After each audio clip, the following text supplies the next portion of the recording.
जनशलाकया चक्षुन्मिलितं येन तस्मै श्रीगुरवे नमः। श्रीचैतन्यमनोभीष्टं स्थापितं येन भूतले स्वयं रूपा कदा मह्यं ददाति स्वपदान्तिकं। वन्देऽहं श्रीगुरुश्रीयुतपदकमलं श्रीगुरून् वैष्णवांश्च। श्रीरूपं साग्रजातं सहगण रघुनाथामिदं तं सजीवं साद्वैतं सावधूतं परिजनसहितं कृष्णचैतन्यदेवं श्रीराधा कृष्णपादान् सहगण ललिता श्रीविशाखान्वितांश्च।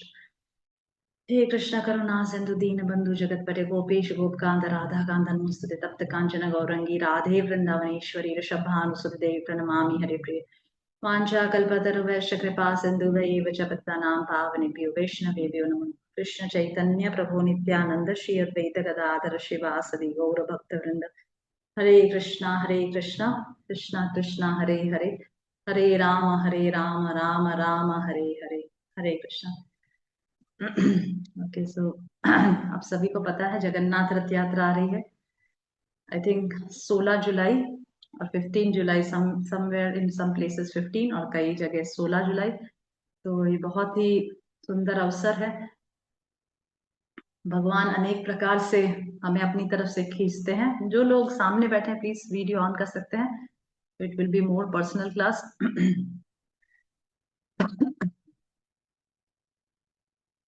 तो भगवान अनेक प्रकार से अनेक लीलाओं के द्वारा अनेक अपने डिफरेंट डिफरेंट पास टाइम्स के द्वारा जीवों को इस भौतिक जगत से अट्रैक्ट करते हैं कि भाई इस भौतिक जगत को छोड़ो और मेरे धाम में आओ। क्योंकि भगवत गीता में भगवान कहते हैं जन्म कर्म च मे दिव्यम एवं यो वेति तत्वतः त्यक्त्वा देहम पुनर्जन्म नेति मामेति स्व अर्जुन। जन्म कर्म च मे दिव्यम, हे अर्जुन मेरा जन्म और कर्म दोनों ही दिव्य है। और जो मेरे जन्म और कर्म के लीलाओं को सुनता है, उसको समझता है, उसके तत्व को समझता है, वो त्यक्त्वा देहम पुनर्जन्म न विद्यते। त्यक्त्वा देहम, इस देह को त्याग करके फिर पुनर्जन्म कभी नहीं लेता। ओके, तो इस प्रकार से हम देखते हैं कि रथ यात्रा के पश्चात जन्माष्टमी आएगी, फिर राधा, पहले बलराम जयंती आएगी, फिर जन्माष्टमी आएगी, फिर राधाष्टमी आएगी, और ऐसे गोवर्धन, फिर कार्तिक मंथ आने लगेगा, फिर गोवर्धन पूजा, ऐसे अनेक अनेक अनेक उत्सव। अभी कुछ दिन पहले पुरुषोत्तम मास गया, तो उसमें अनेक पूरा 30 वो डेज हमारे लिए उत्सव ही था। हर एक दिन पुरुषोत्तम मास का उत्सव है। एक मंदिर है वृंदावन में, जहाँ पे आपको आश्चर्य होगा, वहां मंदिर में पुरुषोत्तम मास के दौरान हर एक दिन अलग अलग उत्सव मनाए जाते हैं। मतलब आप सोचिए, मतलब जो 30 दिन है पुरुषोत्तम मास में, जो 30 दिन होता है, उसमें हर एक दिन, एक दिन जन्माष्टमी मनाई जाती है, एक दिन गौर पूर्णिमा, एक दिन रथ यात्रा, एक दिन राधाष्टमी, एक दिन बलराम, ऐसे 30 दिन अलग अलग उत्सव मनाए जाते हैं पुरुषोत्तम महीने। क्योंकि पुरुषोत्तम महीने में, जैसे आपको बताया था मैंने, कि बहुत बहुत लाभदायक है। It gives 1000 times more benefit. जो भी हम आध्यात्मिक कार्य पुरुषोत्तम महीने में करते हैं, वो हमें थाउजेंड टाइम्स मोर बेनिफिट देता है। It's like a sale. Okay, and Krishna keeps on giving a sale. तो अभी एक जगन्नाथ, अभी बहुत बहुत बहुत बड़ा उत्सव, जिसको शिला प्रभुपाद कहते थे कि विशाल स्तर में अगर कृष्ण भावना अमृत का प्रचार करना है तो ये है जगन्नाथ रथ यात्रा के द्वारा। इसीलिए आप देखेंगे इवन शिला प्रभुपाद जब बालक थे, छोटे बालक थे, तब से ही वो रथ यात्रा के लिए, रथ यात्रा, जगन्नाथ रथ यात्रा करने में बहुत उत्सुक थे। He shows a lot of enthusiasm in doing this Rath Yatra. और बालक अवस्था में भी उन्होंने काफी पास टाइम आता है शिला प्रभुपाद का, कि जब वो अपने पिता से इंसिस्ट करते कि मैं रथ यात्रा निकालना चाहता हूँ, तो उनके पिता को लगता है कि वह ठीक है, बच्चा है, जिद कर रहा है, छोटी सी रथ यात्रा निकाल लेंगे, एक घर से दूसरे घर चले जाएंगे। पर उनके पिता गौर मोहन देव बताते हैं कि वो रथ यात्रा इतनी बड़ी हो जाती है, धीरे धीरे आस पड़ोस के लोग, बहुत बड़ी कॉलोनी के लोग आ जाते हैं, और छोटी सी रथ यात्रा एक बहुत बड़ा उत्सव में कन्वर्ट हो जाती है। तो इस प्रकार से शिला प्रभुपाद बोलते हैं अपने लेक्चर्स में, एक सैन फ्रांसिस्को का लेक्चर है शिला प्रभुपाद का रथ यात्रा के दिन। तो उसमें शिला प्रभुपाद बता रहे हैं कि अगर विशाल स्तर पर, बहुत बड़े स्तर पे अगर प्रचार करना है कृष्ण भावना अमृत का, तो वो है रथ यात्रा के माध्यम से। और भी हम बहुत सारी चीजें आज डिस्कस करेंगे, आप नोट डाउन कर सकते हैं। बहुत सारे पॉइंट्स हैं जो हम लिख सकते हैं, नोट और स्मरण रख सकते हैं, क्योंकि भगवान की लीलाओं को स्मरण करने के लिए ही हमें ये मेमोरी दी गई है हमारा। तो इस प्रकार से हम कई चीजों को स्मरण में रख सकते हैं और उसका चिंतन कर सकते हैं। ओके, तो जगन्नाथ रथ यात्रा के उपलक्ष्य में बोलने से पहले हम सबसे पहले प्रणाम मंत्र कहेंगे, जगन्नाथ जी का, बलदेव जी का, सुभद्रा महारानी का और सुदर्शन चक्र का। तो जिन लोगों को ये प्रणाम मंत्र नहीं आता है तो मेरा आपसे निवेदन है कि इन प्रणाम मंत्रों को आप सुनिए और मैं ग्रुप में शेयर करूंगी, तो आप भी एटलीस्ट अभी 15 दिन लगभग 10 दिन बचा है जगन्नाथ रथ यात्रा के, तो कृपया करके डेली इन प्रणाम मंत्र को कहिए और जगन्नाथ अष्टकम का नित्य रूप से पाठ करिए। तो जगन्नाथ अष्टकम जैसे कदाचित कालिंदी तट विपिन संगीत करौ मुदा भीरी नारी वदन कमल स्वाद मधुप मरपति गणेशारचित पदौ जगन्नाथ स्वामी नयन पथगामी भवतु में। ऐसे करके जगन्नाथ अष्टकम है, 8 अष्टकम है जो आदि शंकराचार्य के द्वारा लिखा गया है। तो ये जगन्नाथ अष्टकम है। एक्चुअली मेरा पहले प्लान था कि हम जगन्नाथ अष्टकम की मीनिंग्स को चिंतन करें, पर उसके पहले एक्चुअली इतनी सारी चीजें जगन्नाथ रथ यात्रा से रिलेटेड है, इतने सारे पास टाइम्स हैं कि रथ यात्रा क्यों निकाली जाती है। रथ यात्रा की इटसेल्फ बहुत महिमा, स्कंद पुराण, पद्म पुराण, ब्रह्मांड पुराण, बहुत सारे पुराणों में उनकी महिमा के बारे में बताया गया है। जगन्नाथ के कितने ऐसे भक्त हैं जिनकी महिमाओं का हम महिमाओं का हम के बारे में हम चर्चा कर सकते हैं। तो मेरा ऐसा प्लान था कि आज हम लोग जगन्नाथ रथ यात्रा के बारे में पढ़ेंगे, उनकी महिमा के बारे में सुनेंगे, वो क्यों मनाई जाती है और किस प्रकार से जगन्नाथ का प्राकट्य हुआ, ये रूप का जो हम देखते हैं। तो ये सब चीजें हम इस क्लास में डिस्कस करेंगे और नेक्स्ट क्लास में हम लोग जगन्नाथ जी के जो अनेक भक्त हैं जिनका शास्त्रों में वर्णन है, उनकी महिमाओं के बारे में वर्णन करेंगे। ओके, तो आज की क्लास में हम इस प्रकार से जाएंगे। तो सबसे पहले हम जगन्नाथ प्रणाम मंत्र कहेंगे। नीलाचल निवासाय नित्याय परमात्मने बलभद्रं सुभद्राभ्यां जगन्नाथाय ते नमः। देवदेव जगन्नाथ प्रपन्नर्ते विनाशन त्राहि मां पुंडरीकाक्षं पतितं भवसागरे। बहुत ही सुंदर, मैं आपको ये प्रणाम मंत्र शेयर करूंगी ग्रुप में। तो बहुत ही सुंदर प्रणाम मंत्र है जगन्नाथ जी का, नीलाचल निवासाय नित्याय परमात्मने। तो जगन्नाथ जी को कह रहे हैं कि जो सदैव नीलाचल में निवास करते हैं, दैट मीन्स जगन्नाथपुरी में जो सदैव नित्याय मतलब सदैव शाश्वत रूप से जो जगन्नाथ नीलाचल में निवास करते हैं, बलभद्रम सुभद्राभ्याम जगन्नाथाय ते नमः। वो अकेले निवास नहीं करते पर अपनी बहन सुभद्रा के साथ और अपने भाई बलदेव जी के साथ निवास करते हैं। ऐसे जगन्नाथ को मैं प्रणाम करती हूँ। देव देव जगन्नाथ प्रपन्नर्थी विनाशनः त्राहि मां पुंडरीकाक्षं पतितं भव सागरे। हे जगन्नाथ, आप सभी पापों का विनाश करने वाले हैं, आप मुझे हे पुंडरीकाक्षम, पुंडरीकाक्षम है जिसके कमल नयन है, उस अक्ष मीन्स आंखें, जिसकी कमल के समान नयन है, ऐसे पुंडरीकाक्षम हे जगन्नाथ, आप ही इस पतित का भव सागर से उद्धार कर सकते हैं। इस प्रकार से अब जगन्नाथ जी को प्रणाम करते हैं। फिर है बलदेव जी का प्रणाम मंत्र। नमस्ते तु हलग्राम नमस्ते मूषलायुध नमस्ते रेवती कांता नमस्ते भक्तवत्सलः। ये आप अपने बच्चों को भी सिखा सकते हैं। आज ही मैंने गुरुकुल में बच्चों को ये प्रणाम मंत्र सिखाया, क्योंकि रथ यात्रा नजदीक आ रहा है। तो जो भी फेस्टिवल्स नजदीक आता है तो हम गुरुकुल में अपने बच्चों को उसके स्टोरीज, उनसे रिलेटेड जो भी श्लोक है वो सब सिखाते हैं। तो आज ही मैंने उसके लिए भी मैंने नोट डाउन किया था कि बच्चों को भी सिखाएंगे और क्लास में भी इसके बारे में डिस्कस करेंगे। तो इस प्रकार से बलदेव जी का प्रणाम मंत्र है नमस्ते तू हलग्राम, मतलब बलदेव जी जो हल धारण करते हैं, जो मूसल धारण करते हैं, और रेवती कांता जो रेवती के स्वामी हैं, और नमस्ते भक्त वत्सला और जो भक्तों के प्रिय हैं। ओके, तो इस प्रकार से बलदेव जी का प्रणाम मंत्र है। फिर है सुभद्रा जी का प्रणाम मंत्र। जय देवी भक्ति दात्री, जय देवी भक्ति दात्री प्रसीदा परमेश्वरी, जय देवी सुभद्रे त्वं सर्वेशां भद्रदायिनी। बहुत सुंदर प्रणाम मंत्र है। सुभद्रा जी कह रहे हैं कि जय देवी भक्ति दात्री, भक्ति प्रदान करने वाली हे सुभद्रा, प्रसीद परमेश्वरी, प्रसीद परमेश्वरी, हे परमेश्वरी तुम तो परम नियता के रूप हो, मतलब तुम्हें इस सृष्टि को नियंत्रण करने के लिए सेवा दी गई है। यस, सुभद्रा इज दुर्गा ना, सेम एज दुर्गा, सुभद्रा शक्ति, शक्ति का जो स्वरूप है वो सुभद्रा महारानी है। तो प्रसीद परमेश्वरी मतलब इस संसार को नियंत्रण करने के लिए तुम्हें ये तुमने ये रूप लिया है। जय देवी सुभद्रे तुम सर्वेशम भद्रदायिनी, और तुम भद्रायणी हो। भद्रायणी, भद्र मीन्स शुभ, शुभ, ऑल ऑस्पिशियस, मतलब तुम्हारा जो स्वरूप है, तुम्हारे दर्शन मात्र से हमारे जीवन में सब कुछ शुभ ही शुभ होता है। ओके, तो इस प्रकार से सुभद्रा देवी का प्रणाम मंत्र। फिर है सुदर्शन चक्र जी का प्रणाम मंत्र। हम जनरली जगन्नाथ जी का दर्शन करते हैं तो कई लोग तो ऐसे कि पता ही नहीं कि सुदर्शन चक्र भी है बाजू में, दे डोंट इवन रियलाइज। तो हमें उनका भी दर्शन करना चाहिए और उनका भी प्रणाम मंत्र कहना चाहिए। सुदर्शन महाज्वाला कोटि सूर्य संप्रभा अज्ञानतिमिरांधानां वैकुंठाब्द प्रदर्शक। बहुत सुंदर प्रणाम मंत्र। सुदर्शन जी से कह रहे हैं कि सुदर्शन महाज्वाला कोटि सूर्य संप्रभा, आपके, हे सुदर्शन, आपके तेज में से कोटि सूर्य का प्रभा निकल रहा है। कोटि कोटि, कोटि कोटि मतलब थाउजेंड्स एंड थाउजेंड्स ऑफ सन की जो गर्मी है वो आपके शरीर में से निकल रही है।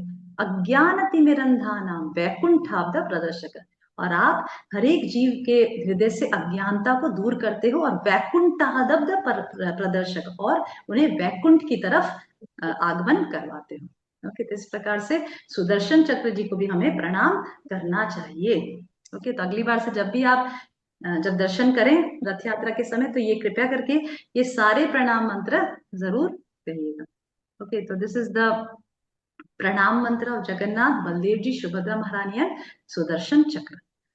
Okay, now coming to the meaning of Jagannath. Srila Prabhupada बहुत सुंदर तरीके से अपने लेक्चर में जगन्नाथ शब्द का अर्थ बताते हैं। जगत के नाथ, जगन्नाथ, जगत के नाथ, नाथ मीन्स स्वामी, जो इस जगत के स्वामी है।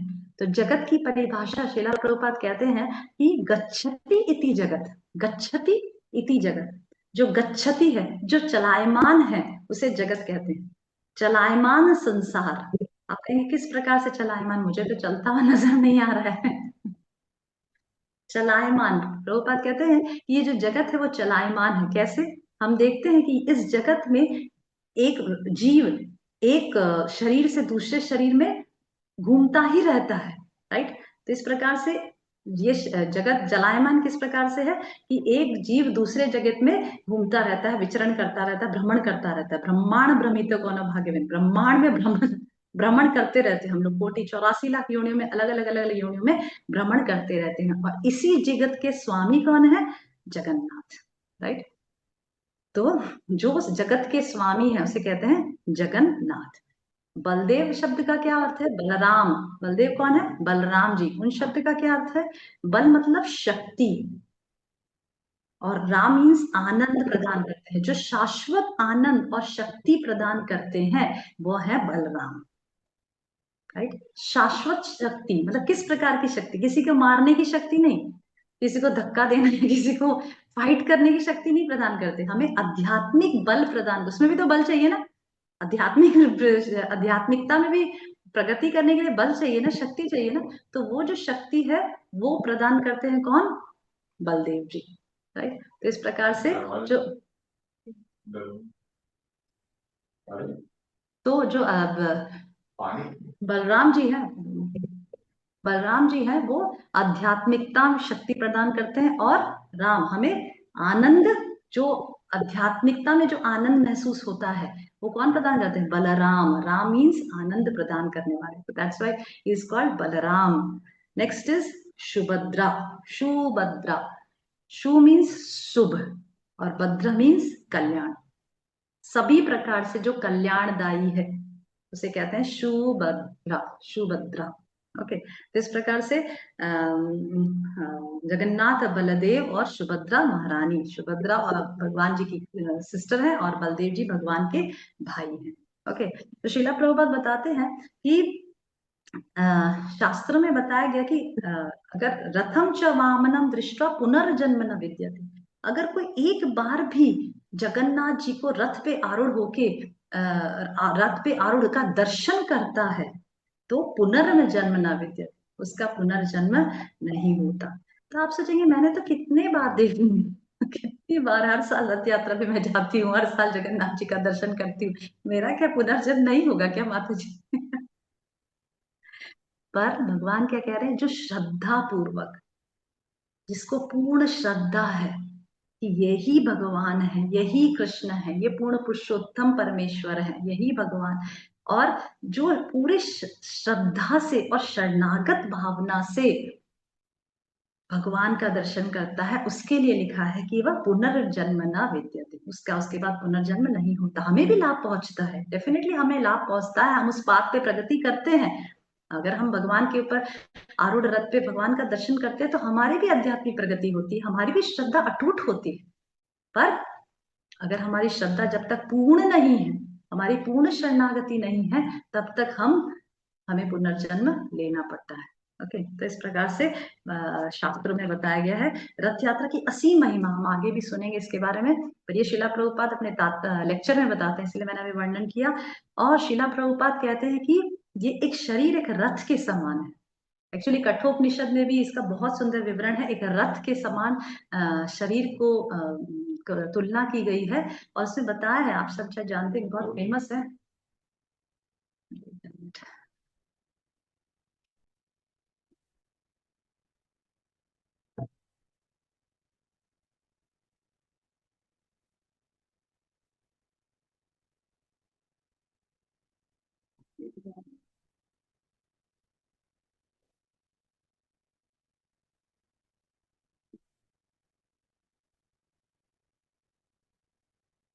देखिए, तो शरीर को रथ के समान कल्पना की गई है, और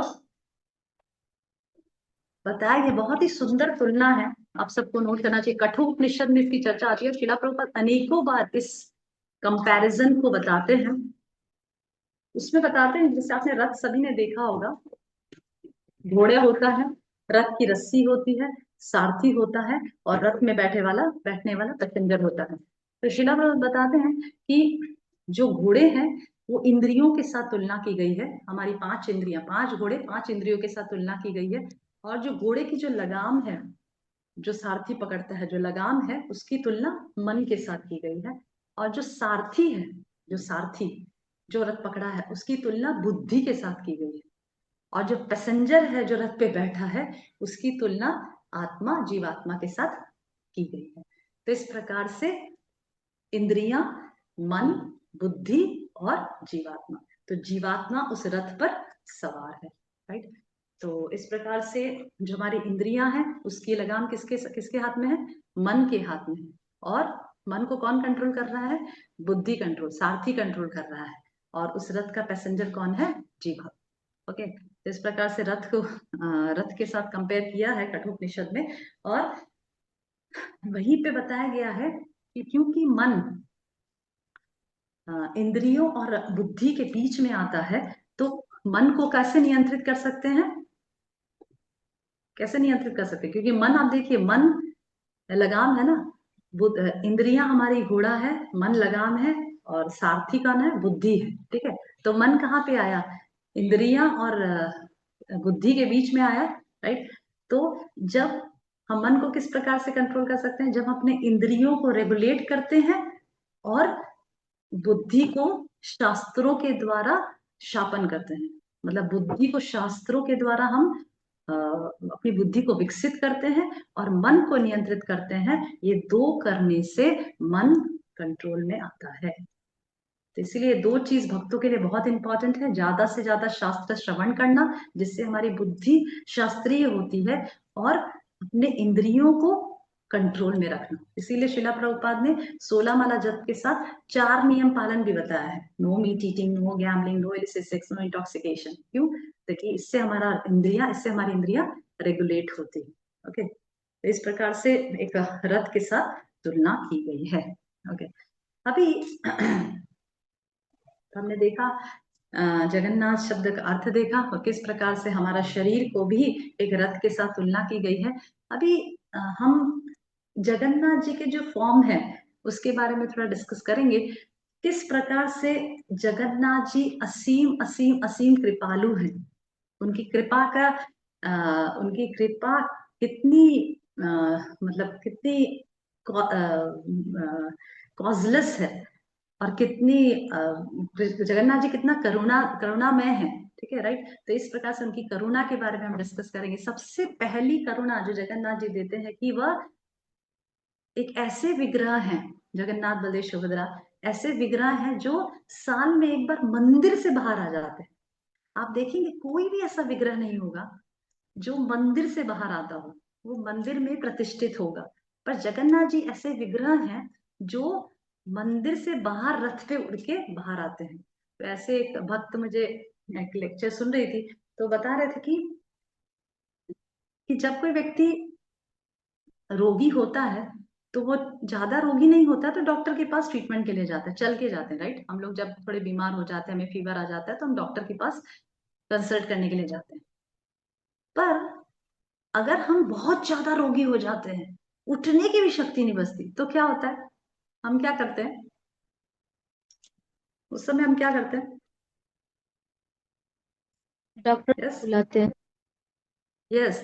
हम फोन करके डॉक्टर को अपने घर पे बुला लेते हैं, और डॉक्टर चल के हमारे घर आता है, राइट। जब बहुत ज्यादा रोग तीव्र होता है तो हम उठने की अवस्था में नहीं होते, और डॉक्टर को फोन करके बुलाते हैं, डॉक्टर चल के हमारे घर आता है, राइट। उसी प्रकार से जगन्नाथ जी इतने दयालु हैं कि जो लोग कभी मंदिर नहीं आते, कभी भगवान का दर्शन नहीं करते, कभी हरिनाम श्रवण नहीं करते, हरिनाम का जप नहीं करते, विग्रह का दर्शन नहीं करते, उनके लिए भी जगन्नाथ मंदिर छोड़ के बाहर आ जाते हैं कि लो, तुम साल भर कभी मंदिर नहीं आ जाते तो मैं ही तुम्हारे बाहर आता हूँ, राइट। तो जैसे कई बार जैसे मुस्लिम्स हैं और क्रिश्चियंस हैं, वो कभी मंदिर नहीं आते, राइट। वो हमारे मंदिर तो कभी नहीं आते। तो जगन्नाथ जी ऐसे लोगों को भी दर्शन देते हैं, और ऐसे लोगों भी को भी अपनी कृपा प्रदान करते हैं जो कभी पूरे साल मंदिर नहीं आते, जिनकी कोई श्रद्धा भी नहीं है दर्शन करने में। ऐसे लोगों को भी वो बाहर निकलकर दर्शन देते हैं, राइट। तो इस प्रकार से जगन्नाथपुरी में भी बहुत सारे रिस्ट्रिक्शंस हैं। आप सब लोग, काफी लोग जगन्नाथपुरी गए होंगे, जगन्नाथ जी का दर्शन किया होगा। तो वहां अगर आप जाएंगे, मैं भी एक या दो बार गई हूँ, तो वहां अगर आप जाएं तो बहुत रिस्ट्रिक्शंस हैं। आपको मंदिर में एंटर करने के लिए आपको हिंदू होना चाहिए। क्रिश्चियंस, मुस्लिम्स और फॉरेनर्स, ये लोग को मंदिर में अंदर एंट्री नहीं है, राइट।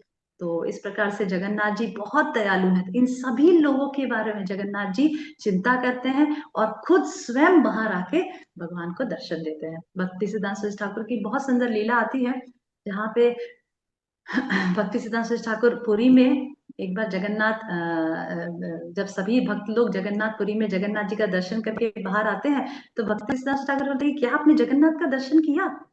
तो सब लोग, हाँ हाँ, हमने जगन्नाथ जी का दर्शन करके, हम सब लोग जगन्नाथ जी का दर्शन करके आए। तो भक्ति सिद्धांत ठाकुर बोलते हैं कि तुम किसी ने भी भगवान का दर्शन नहीं किया, तुम क्या दर्शन करोगे भगवान का?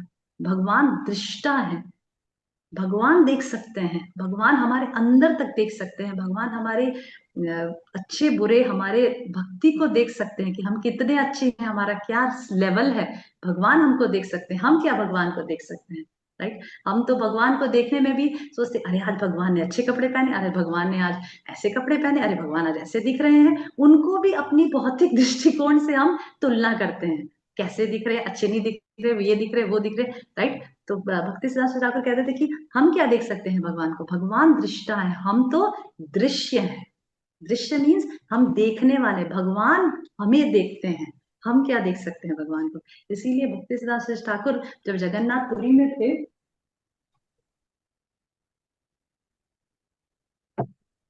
जब भक्ति सिद्धांत सरस्वती ठाकुर जगन्नाथपुरी में थे, तो भक्ति सिद्धांत सरस्वती ठाकुर जगन्नाथपुरी में जगन्नाथ जी का दर्शन कैसे करते थे पता है आपको? वो गरुड़ स्तंभ पे खड़े हो जाते थे। आप देखेंगे जब जगन्नाथपुरी जाएंगे तो वहां पे गरुड़ स्तंभ है, वहां पे खड़े होके भी जगन्नाथ जी का दर्शन कर सकते हो, बहुत दूरी पे है। तो भक्ति शिला भक्ति सिद्धांत सरस्वती ठाकुर गरुड़ स्तंभ पे खड़े होके दूर से भगवान का दर्शन करते थे, और कहते थे, अपने शिष्यों को कहते थे कि मुझे पता है कि जगन्नाथ जी जरूर अपने भक्त गरुड़ को देखेंगे, तो जब वो गरुड़ को देखेंगे तो मैं उनके बाजू में खड़ा हो जाऊंगा, तो वो मुझे भी देख लेंगे। समझ रहे हैं? मतलब वरिष्ठ भक्तों के साथ खड़े रहने का भी कितना फायदा है, इवन इफ स्टैंड नियर। इसीलिए हमेशा जब भी धाम दर्शन के लिए जाए, कुछ सीनियर भक्तों के साथ जाए। कि एटलीस्ट भगवान मुझे तो नहीं देखेंगे, मैं तो पतित हूँ, मेरे को क्या देखेंगे। पर हाँ, अगर मैं उनके बाजू में खड़ा रहूंगा तो भगवान डेफिनेटली भक्तों को, अपने प्रिय भक्तों को देखी तो मेरी तरफ भी नजर पड़ जाएगी, अच्छा कोई और भी खड़ा है। तो भक्ति सिद्धांत ठाकुर कहते थे कि मैं गरुड़ के पास खड़ा रहकर जगन्नाथ जी का दर्शन करता, क्योंकि मुझे पता है हर रोज जगन्नाथ जी अपने गरुड़, अपने भक्त का दर्शन करेंगे, तो इसीलिए वो मुझे भी देखेंगे। ओके, तो इस प्रकार से हमें तो जगन्नाथ जी की कृपा इतनी इतनी अपरंपार है, ये अनलिमिटेड इनफाइनाइट मर्सी, की वह स्वयं बाहर निकल जाते हैं और अपना दर्शन सभी नास्तिकों तक को देते हैं, जो भगवान को नहीं मानते, जो भगवान के लिए खराब बोलते हैं, वह लोग भी। जब जगन्नाथ रथ यात्रा निकलती है तो मैं देखती थी गुजरात में, बड़ौदा में और विद्यानगर, और भगवान की कृपा से बहुत सारे रथ यात्राएं मैंने देखी, भोपाल में और अनेकों जगह देखी, अलग अलग जगह पे। तो मैंने देखा कि रथ यात्रा में जो ऐसे ऐसे लोग जो कभी, जिनमें, जिनकी भगवान में कोई श्रद्धा नहीं है, जो शायद नास्तिक हैं, वो लोग भी जब लड्डू प्रसाद बंटता है, पीछे केला प्रसाद या लड्डू प्रसाद बंटता है, तो दौड़ते हैं लेने के लिए। और रथ यात्रा में जब भगवान जगन्नाथ रथ पे निकलते हैं तो एटलीस्ट दर्शन तो कर ही लेते कि भाई कौन निकल रहा है। राइट। तो इस प्रकार से Jagannath is very very merciful. Second is, कभी आपने जगन्नाथ जी की आईज देखी है? विचित्र। he has a very different type of eyes, not like us. हमारी आईज ऐसी है, पर भगवान जगन्नाथ की गोल आईज है, round eyes. Right. Round eyes और इस आईज में क्या फर्क है? एंड वन मोर थिंग, और एक आईज में डिफरेंस है। Can anybody tell? भगवान जगन्नाथ की आईज में और हमारी आईज में और एक डिफरेंस है। आईलिट्स नहीं होती। माता जी पलक नहीं है। हाँ, यस, वेरी गुड, यस। कि भगवान जगन्नाथ की आंखों में आईलिड्स नहीं होते, जिसकी वजह से वो कभी भी पलक झपकते नहीं है। ही 24 आवर्स सीज। जैसे अभी हम लोग को तो आईलिड्स की वजह से बार बार आईज ओपन और क्लोज करना पड़ता है, पर भगवान आईलिड्स नहीं है। क्यों? ताकि मैं 24 घंटा अपने भक्तों को देख सकूं, एक क्षण भी ऐसा ना हो कि जब मेरी आंखें बंद हो तो मेरे भक्त मेरे नजर से चले जाएं। राइट। इसीलिए आप देखेंगे कि गोपियां ब्रह्मा जी को कोसती है। क्यों? कहती है कि तुमने ये पूरा शरीर बनाया वो तो ठीक है, पर तुमने ये आईलिड्स क्यों बनाए? ये आईलिड्स बनाने से जब भी भगवान कृष्ण हमारे सामने आते हैं, हम बिल्कुल भी एक क्षण भी उसको अपने दर्शन से दूर नहीं करना चाहते, पर ये आईलिड्स की वजह से हमारी आंखें बंद हो जाती है और कुछ क्षण के लिए हम उनका दर्शन नहीं कर पाते। तो ब्रह्मा जी को इस प्रकार से गोपियां कोसती है कि आपने ये आईलिड्स बना की बहुत बड़ी गलती, आईलिड्स नहीं बनाना था, बाकी सब तो ठीक है। राइट। तो इसीलिए भगवान जगन्नाथ की आईलिड्स ही नहीं है, eyelids. Am I audible clearly? Yes yes माता मैम। जी। Okay. So he doesn't have an eyelids। और ऐसा बताया जाता है जगन्नाथपुरी में कि जगन्नाथपुरी का दर्शन जगन्नाथ जी का कभी बंद नहीं होता। 24 hours Darshan is open. Only 2 hours, सिर्फ 2 घंटे दर्शन, सिर्फ 2 घंटे बंद होता है। और वह भी इसके लिए बना है, किसके लिए होता है? जब वह घंटे के देवताओं और लोगों को दर्शन देते, राइट। हरे कृष्णा माता दर्शन जी, बंद अभी होता वॉइस ब्रेक होनी शुरू हुई है आपकी। है। Can you see that voice breaking? Stop my video. Okay, okay. Now see the voice. Now it's clear. Clear माता जी। Okay, okay. तो क्या कब दर्शन होता है? पूरे 24 आवर्स दर्शन रहता है, और बीच में से 2 घंटा के लिए दर्शन बंद करते हैं। वो भी क्यों? क्योंकि उस समय भगवान जगन्नाथ देवी देवताओं को दर्शन देते हैं, तो उनका अलग से, उनका विंटर क्या बोलते हैं, उनका अलग से अपॉइंटमेंट रहता है देवी देवताओं का। तो उस समय जगन्नाथ 2 घंटे के लिए दर्शन बंद करते हैं, otherwise he give 24 hours Darshan. Okay, so this is the mercy of Lord Jagannath. He comes out in the ratha. No deities come out in the ratha, on the chariot, but Jagannath is so merciful, ये बहुत merciful है, जो साल में एक बार रथ पे आरूढ़ होके आते हैं, और उनकी आईज भी बहुत स्पेशल है। जो हमेशा अपने भक्तों को देखती रहती है। और नेक्स्ट इज बहुत इंपॉर्टेंट, जगन्नाथपुरी में अगर आप जाएंगे तो एक महाप्रसाद का बाजार है जिसको बोलते हैं आनंद बाजार। कितने लोगों विजिट किया आनंद बाजार? आनंद बाजार, जहां पे अनलिमिटेड प्रसाद, महाप्रसाद जगन्नाथ जी का विस्तृत होता रहता है, हमेशा डिस्ट्रीब्यूट होता रहता है बहुत मैसिव स्केल में। सभी प्रकार के लोग वहां आनंद बाजार में जाके जगन्नाथ जी का महाप्रसाद ग्रहण करते हैं, क्योंकि ऐसा बताया जाता है कि कलयुग में,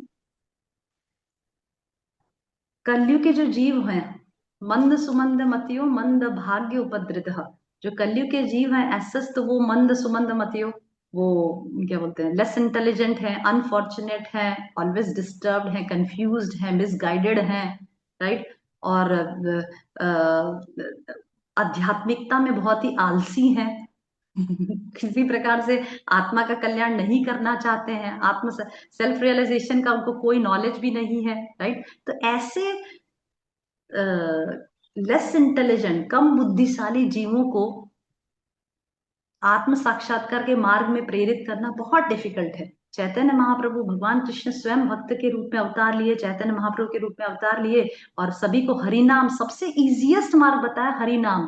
फिर भी जब भी हम हरि नाम करने बैठते हैं हमें नींद आने लगती है, राइट। ऐसा कई लोग ऐसा कई लोग, कई माताजी ऐसा भी मुझे शेयर करते हैं कि ऐसे तो हमें नींद नहीं आती, पर जैसे ही हम माला पकड़ते हैं हमें नींद आने लगती है।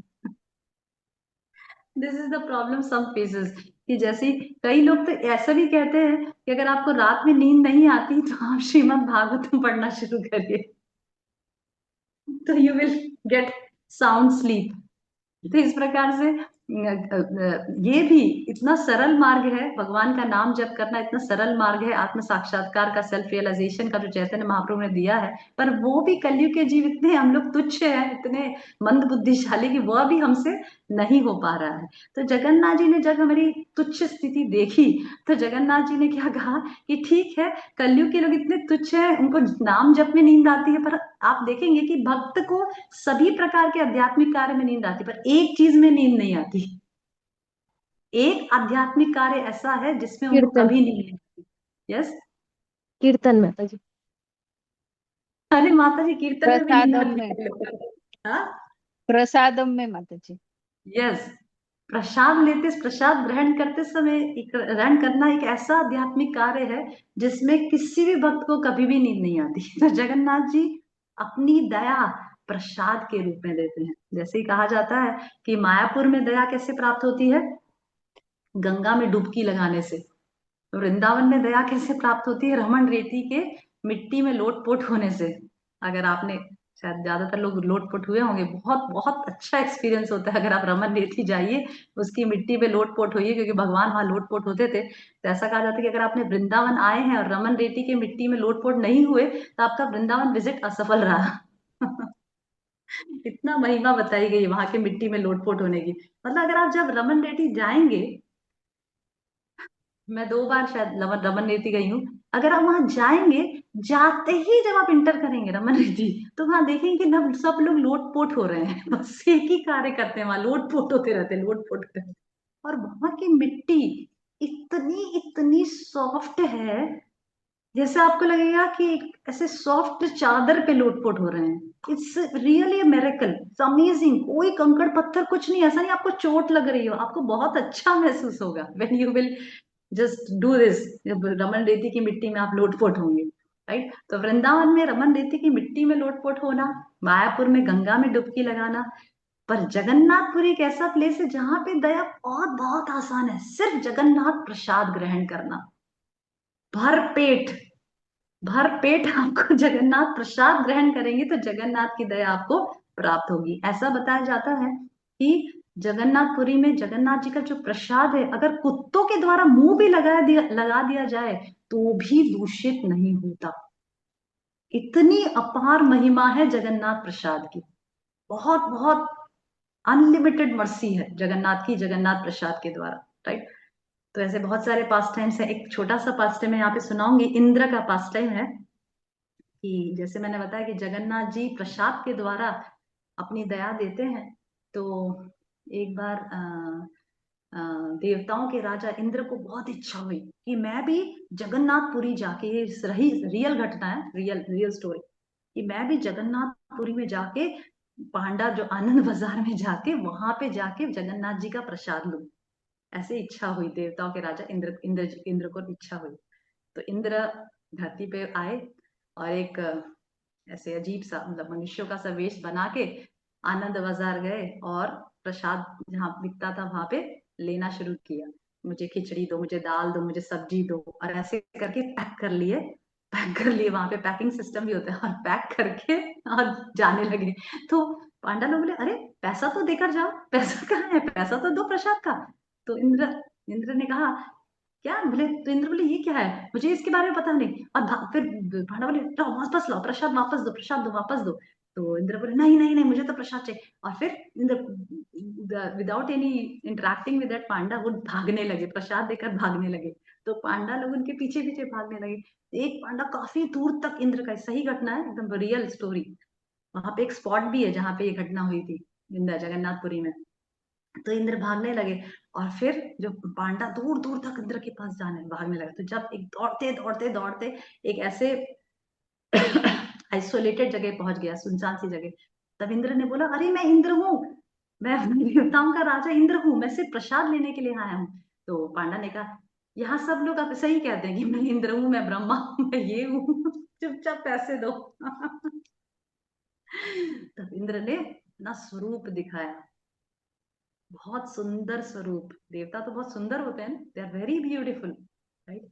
अब तो पांडा देखा, अरे उस समय व्हाट्सएप का जमाना नहीं था कि सेल्फी ले लें एक इंद्र के साथ।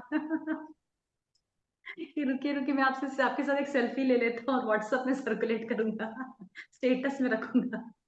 देयर वाज नो सिस्टम, बहुत साल पुरानी बात है। तो फिर इंद्र ने अपना स्वरूप दिखाया, तो पांडा तुरंत उस स्वरूप को देखकर क्षमा मांगी, और फिर इंद्र वहीं से, उसी स्थान से इंद्र स्वर्ग को प्रस्थान किए। इसीलिए आज भी जगन्नाथपुरी में वो जगह, अगर आप जाएंगे तो वहां देख सकते हैं, वहां पे उस जगह को कहते हैं स्वर्गारोहण। स्वर्गारोहण मतलब वहां से इंद्र जी ने स्वर्ग की तरफ प्रस्थान किया था। तो आज भी उस मार्ग को ऐसा बताया जाता है कि यहाँ से स्वर्ग की तरफ आप जा सकते हैं।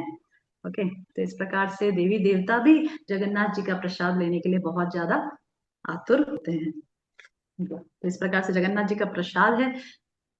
चौथा, जगन्नाथ जी की असीम असीम कृपा अगर आप देखेंगे तो इसमें दिखाई देती है कि जनरली आप देखते हैं कि सभी डेटीज को पूजा अर्चना करने के लिए ब्राह्मण होते हैं, उच्च कोटि के ब्राह्मण होना चाहिए, सेकंड इनिशिएटेड होना चाहिए, और बहुत प्रकार के मतलब रिक्वायरमेंट्स हैं, जो क्वालिफिकेशंस हैं जो आपको फुलफिल करनी चाहिए। पर जगन्नाथ जी इतने इतने दयालु हैं कि मतलब सोच के भी कि जगन्नाथ जी के जो पांडा जो हैं, जो जगन्नाथ जी की सालों सालों से सेवा कर रहे हैं, वो सबर जाति के लोग हैं। और सबर जाति एक बहुत ही पिछड़ा आदिवासी जाति माना गया है। सोचिए, वह जाति के लोग जगन्नाथ जी के पुजारी हैं और जगन्नाथ जी की सेवा करते हैं। सीधा see the mercy of Lord Jagannath, कि भगवान जगन्नाथ सेवा भी किससे प्राप्त करते हैं। और ऐसे एक महोत्सव आता है जब जगन्नाथ जी को आप गले लगा सकते हैं, कोई भी आके जगन्नाथ जी को गले लगा सकता है। तो एक डिवोटी का रियलाइजेशन था कि एक भक्त थे, रियल स्टोरी है, एक भक्त थे, उनके संतान नहीं थी, हस्बैंड वाइफ थे, उनके संतान नहीं थी। तो किसी ने उन्हें कहा कि आप उस समय जाइए जब वो उत्सव होता है, जब जगन्नाथ जी को आप गले लगा सकते हैं। और उस समय ऐसा सिस्टम है कि जब जगन्नाथ जी को गले लगाते हैं तो भक्त कान में जगन्नाथ जी के जो भी कहेगा वो फिश उसकी, वो इच्छा उसकी पूरी होती है। तो ये सुना था उन्होंने। तो उन्होंने अपने पत्नी के साथ वो गए जगन्नाथपुरी, और उस उत्सव के समय, और जब समय आया गले लगाने का तो उन्होंने टाइट से जगन्नाथ जी को कहा, और उनके कान में कहा कि मुझे एक भक्त संतान देना। तो ऐसे कहा और फिर घर चले गए। उसके ठीक 1 साल के पश्चात उन्हें पुत्र प्राप्त हुआ। आज भी वो भक्त हर साल जगन्नाथपुरी जाते हैं और उन्होंने अपने बेटे का नाम नील माधव रखा। तो सोचिए, भगवान कितने कितने रेसिप्रोकेटिव हैं, मतलब हमारा कितना इतना रेसिप्रोकेट करते हैं हमारे साथ, कितना आदान प्रदान करते हैं। अगर हम श्रद्धा से भगवान को प्रार्थना करते हैं, यह श्रद्धा रखकर कि भगवान हमारी प्रार्थना को सुनते हैं, राइट। प्रॉब्लम ये है कि हम प्रार्थना तो करते हैं पर हमारी श्रद्धा नहीं होती। हम सोचते हैं क्या मूर्ति के सामने बोलते रहने का, पता नहीं सुनते भी हैं कि नहीं। इतने सारे लोग, लंबी लाइन लगी है इतने प्रार्थना वालों की, हमारी सुनेंगे कि नहीं सुनेंगे कितने लोग ही सुनेंगे, राइट। पर अगर हम श्रद्धा के साथ या विश्वास के साथ प्रार्थना करते कि भगवान हमारी सुनते हैं, तो डेफिनेटली भगवान हमारी सुनते हैं। और ऐसे रियलाइजेशंस हर एक भक्त के जीवन में मैं सोचती हूँ कि होते ही हैं। मुझे भी ऐसा नहीं कह रही कि बहुत उच्च कोटि के रियलाइजेशंस है मुझे, पर कुछ कुछ ऐसे रियलाइजेशंस हैं जहां भगवान हमारी प्रार्थनाओं को डेफिनेटली सुनते हैं। ओके, तो इस प्रकार से ये सब भगवान जगन्नाथ की दया है कि भगवान अनेक प्रकार से अपनी करुणा को हमें प्रदान करते हैं। Okay okay, now coming to the Rath Yatra pass time, कि भाई रथ यात्रा क्यों मनाई जाती है, रथ यात्रा के पीछे का क्या इतिहास है। बहुत सुंदर इतिहास है। जैसे भगवत गीता के 4थे अध्याय में भगवान कहते हैं, परित्राणाय साधूनां विनाशाय च दुष्कृतां धर्म संस्थापनार्थाय संभवामि युगे युगे। भगवान कहते हैं कि परित्राणाय साधूनां विनाशाय च दुष्कृतां, मैं साधुओं को परित्राण मतलब साधुओं की रक्षा करने, अपने भक्तों के प्रसन्न करने के लिए, अपने भक्तों को प्रसन्नता प्रदान करने के लिए मैं अवतार लेता हूँ। विनाशाय च दुष्कृतां, ठीक है, जब अवतार लेता हूँ भक्तों को प्रसन्न करने के लिए, तो साथ साथ असुर दिखते तो मैं विनाश भी कर देता हूँ, राइट। मतलब वो मेन काम नहीं है। विनाशाय च दुष्कृतां तो जैसे हम किसी के घर जा रहे हैं, मेन उद्देश्य हमारा घर जाना है, अभी रास्ते में कुछ अड़चन आई तो हम लोग को पूरी कर दी, राइट। कोई हमें कुछ प्रॉब्लम हुआ तो हमने धक्का लगा दिया, ऐसा कुछ किया गड़बड़, ठीक है। तो हमारा उद्देश्य धक्का लगाना नहीं था, हमारा उद्देश्य उस भक्त को मिलना था। उसी प्रकार से भगवान का मेन उद्देश्य है भक्तों की प्रसन्नता प्रदान करना, भक्तों का उद्धार करना, राइट। वो मेन उद्देश्य है, परित्राणाय साधुना। और उसको करने में विनाशाय च दुष्कृतां, भगवान विनाश भी कर देते हैं, ठीक है। साथ साथ बोलते हैं ना कि ये कार्य तो करने आया था, ये भी हो जाए, क्योंकि दुष्कृतों असुरों का विनाश करना वो मेन उद्देश्य नहीं है। It is not the main function of the Lord. वो तो भगवान इच्छा मात्र से भी कर सकते हैं, पर भक्तों को प्रसन्नता देना, राइट, वो उद्देश्य होता है भगवान का। तो उसी प्रकार से जैसे हम देखते हैं कि नरसिंह देव प्रहलाद महाराज के वचन को पूरा करने के लिए अवतार लेते हैं। चैतन्य महाप्रभु अद्वैत आचार्य के पुकार को पूरा करने के लिए अवतार लेते हैं।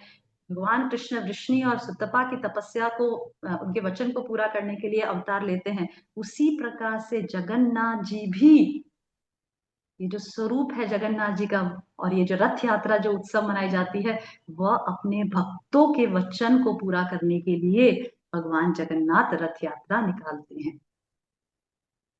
इसकी कथा पुराणों में दी गई है कि किसका वचन था, किसके वचन को पूरा करने के लिए भगवान जगन्नाथ इस प्रकार से रथ निकालते हैं। बहुत सुंदर स्टोरी है। जब मैं इसके लिए तैयारी कर रही थी कि स्टोरी, मुझे खुद को ये स्टोरी बहुत पसंद है, और किस प्रकार से भगवान इतने कंसिडरेट हैं, we will come to know, right.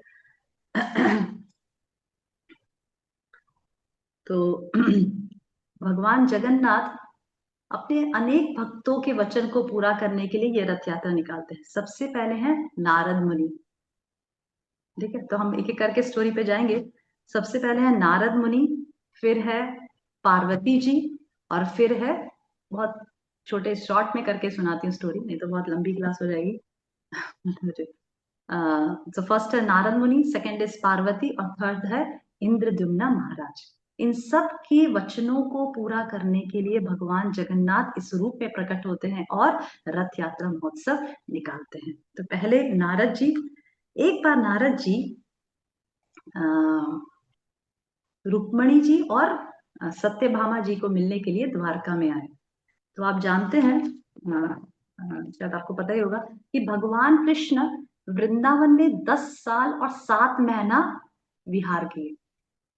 Sorry, 10 साल और 7 महीना विहार करते हैं, वृंदावन में विहार किया, उनकी लीलाएं प्रकट किए। फिर भगवान वृंदावन से, अक्रूर के बुलाने से वृंदावन से मथुरा गए। वहां भगवान 17 साल रहे। ठीक है, भगवान 10 साल 7 महीना वृंदावन में रहे।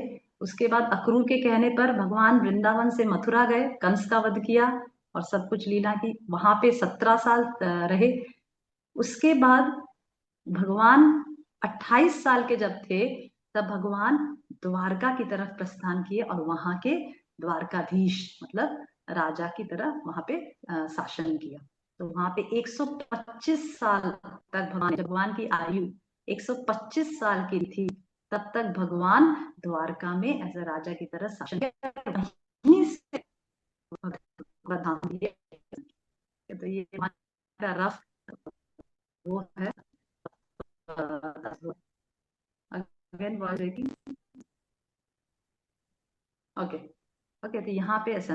तो अभी एक बार जब भगवान द्वारका में शासन कर रहे थे, तो भगवान के आपको पता है 16,108 रानियां हैं। हर एक रानियों से भगवान ने 10 पुत्र और एक पुत्री उत्पन्न किया। ठीक है, यू नो दिस डेटा, सबको पता होगा, ये तो बहुत फेमस है कि भगवान की 16,108 रानियां हैं और हर एक रानियों से भगवान ने 10 पुत्र और एक पुत्री उत्पन्न करी। मतलब उत्पन्न मतलब उनकी थी, हर एक रानियों से 10 पुत्र और एक पुत्री। तो एक बार नारद मुनि विचरते रहते थे, तो एक बार नारद मुनि द्वारका पहुंचे। तो जब द्वारका पहुंचे तो रुक्मणी जी और जो मेन जो रानियां हैं उनकी, कृष्ण की रुक्मणी और सत्यभामा, उनसे मिले। तो देखा कि रुक्मणी और सत्यभामा बहुत उदास लग रहे हैं। They are not very happy in married life. अपने गृहस्थ जीवन में ज्यादा खुश नहीं, अपने हस्बैंड से बहुत डिससेटिस्फाइड है। तो नारद जी ने पूछा कि भाई आप इतने दुखी क्यों लग रहे हैं। रुक्मणी जी से पूछा कि आप इतने दुखी क्यों लग रही हैं, क्या कृष्ण आपको खुश नहीं रखते हैं क्या। तो रुक्मणी जी कहा, हाँ फैसिलिटीज तो सब है हमारे पास, इतना बड़ा पैलेस है, हर एक रानी का अलग अलग पैलेस है, पर हमें लगता है कि कृष्ण हमसे खुश नहीं है। तो बोले क्यों, कैसे लगता है तुम्हें। क्योंकि जब भी भगवान कृष्ण हमारे बाजू में तो सोते हैं, हम साथ में सोते हैं, पर रात में जब वो उठ जाते हैं या नींद में, वो जोर जोर से हे राधे हे राधे हे राधिका हे राधिका और अनेक गोपियों के नाम चिल्लाते रहते हैं। कभी हमने एक बार भी उनको उनके मुख से ये नहीं सुना हे सत्यभामा हे रुक्मणी, ऐसे कभी नहीं कहते। अलग अलग वृंदावन की गोपियों का नाम चिल्लाते रहते हैं। और हमें इतना खराब लगता है कि क्या हमें उनका क्या उनको हमारा स्मरण नहीं होता, वो हमारा नाम क्यों नहीं बुलाते। डेफिनेटली डेफिनेटली अगर कोई वाइफ है और हस्बैंड अगर किसी और का नाम ले तो डेफिनेटली अच्छा नहीं लगेगा, वो भी नींद में। तो रुक्मिणी जी कहती कि हमें बिल्कुल अच्छा नहीं लगता, क्या हम कृष्ण को प्रिय नहीं है, हम पूरा रात दिन उनकी सेवा करते हैं, सब कुछ उनके ऊपर निछावर करते हैं, फिर भी भगवान हमसे खुश नहीं होते हैं और सपने में गोपियों का नाम चिल्लाते हैं और राधिका राधिका तो पूरा दिन कहते रहते हैं। तो सत्यभामा जी कह रही हाँ सही बोला, एकदम सही, रुक्मिणी जी एकदम ठीक कह रही है, मेरा भी यही एक्सपीरियंस है। नारद जी हमें क्या करना चाहिए। तो नारद जी कहते हैं कि ठीक है, हम लोग सब तो नारद जी कहते हैं कि ठीक है, आप सब लोग रोहिणी के पास जाइए। रोहिणी जो बलराम जी की माता है, क्योंकि ये रोहिणी जब भगवान की जब बाल्य लीलाएं जब व्रज में हुई थी, तो रोहिणी भी वहां उपस्थित थी। Rohini was also there at that time. तो सभी रानियां जो है मिलकर रोहिणी के पास जाती है और कहती है कि ऐसा क्या ब्रजवासियों ने किया है, गोपियों ने ऐसा क्या घोल के पिला दिया कि इतने आज 50 सालों से हम भगवान की सेवा कर रहे हैं, फिर भी भगवान हमें याद नहीं करते और गोपियों को याद करते हैं। ऐसी क्या लीलाएं हैं, कृपया करके आप हमें सुनाइए। ठीक है, तो रोहिणी कहती है कि सबसे पहली बात, तुम्हारा प्रेम 12 चीजों में बटा हुआ है और गोपियों का प्रेम सिर्फ एक ही है। तो रानिया कहती कि 12 में बटा हुआ है और गोपियों का एक ही है, ऐसा कैसे। तो रोहिणी जी कहती है कि तुम्हारा प्रेम तुम्हारे पति के प्रति, तुम्हारे 10 संतानों के प्रति और एक पुत्री में बटा हुआ है। तो 12 हो गए ना। पर गोपियों का प्रेम सिर्फ एक ही है, कृष्ण, और कोई प्रेम नहीं है उनका किसी से। ये डिफरेंस है दोनों में। तो रानिया कहती है रोहिणी माता कृपया करके आप हमें व्रज की लीलाएं बताएंगे, हम सुनना चाहते हैं, हम बहुत आतुर है सुनने के लिए। तो रोहिणी जी कहती हैं, हाँ हाँ क्यों नहीं, मैंने तो सब लीलाएं देखी है कृष्ण की, मैं जरूर सुनाऊंगी, पर एक कंडीशन है, द्वार पे किसी को खड़ा कर दो, कृष्ण और बलराम नहीं आना चाहिए, क्योंकि कृष्ण बलराम अगर इन लीलाओं को सुनेंगे तो राधा रानी के पीछे तो ऐसे ही पागल हो रहे और ज्यादा व्रज के भाव में आ जाएंगे और फिर तुम्हें छोड़ के चले जाएंगे। तो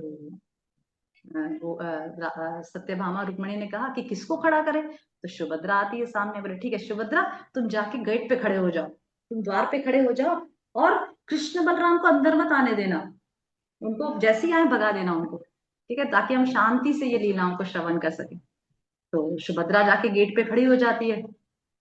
अभी रोहिणी माता सुनाना शुरू करती है व्रज की लीलाएं, भगवान की बाल्य लीलाएं, और वो बाल्य लीला इतनी इतनी इतनी मधुर है कि सारे लोग उस सुनने में इतनी ज्यादा मुग्ध हो जाते हैं।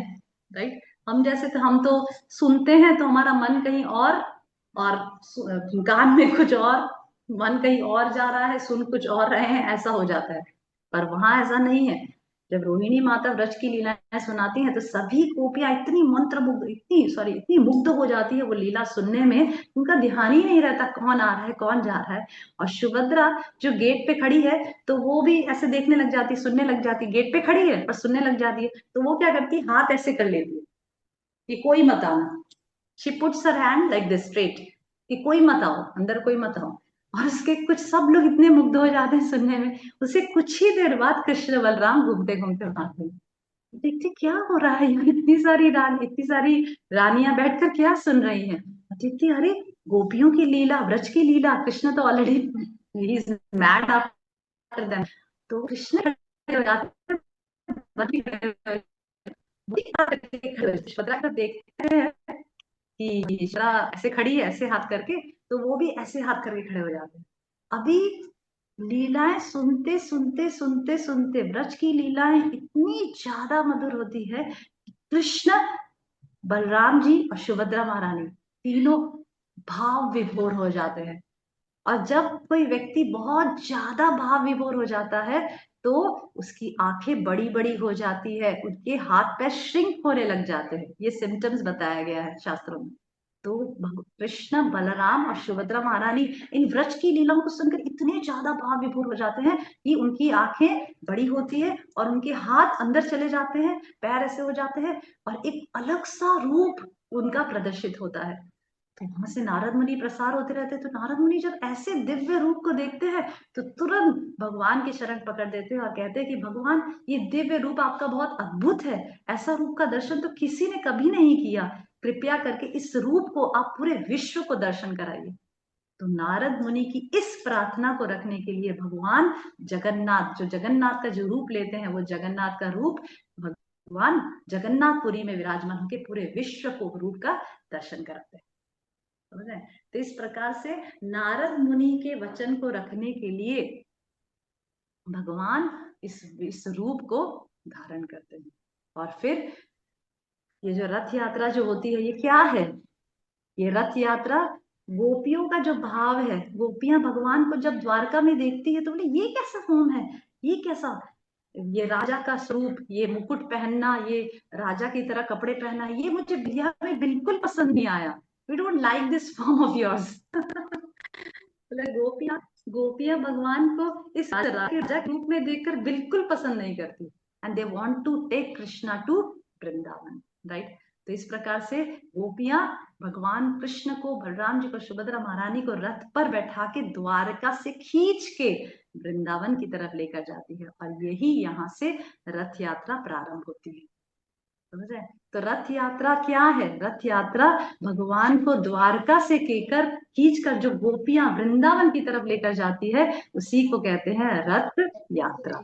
तो जब हम रथ यात्रा मनाते हैं तो एग्जैक्टली हम क्या करते हैं, हम सब क्या गिने जाते हैं, भगवान हमें क्या देख रहे हैं, हम सबको गोपियों की तरफ देख रहे हैं भगवान, कि हम सब गोपियां हैं और भगवान को खींचकर वृंदावन की तरफ लेकर जा रही है। That's why Krishna is so happy, भगवान व्रज में जाने के लिए इतने उत्सुक हैं, इतने खुश हैं कि जो भी जब खुश होते हैं तो क्या होता है, कोई मांगने आता है तो क्या करते हैं, हाँ ले लो ले लो ले लो, सब कुछ ले लो। Yes, right? When somebody is very happy, तो हम कुछ मांगने जाते तो बोले अरे थोड़ा जैसे हमारे हस्बैंड्स बहुत खुश होते हैं तो बोले अरे थोड़ा मुझे नई साड़ी खरीदवा दो ना, हाँ हाँ ले लो, नई साड़ी ले लो, गोल्ड ले लो, ऑर्नामेंट्स ले लो।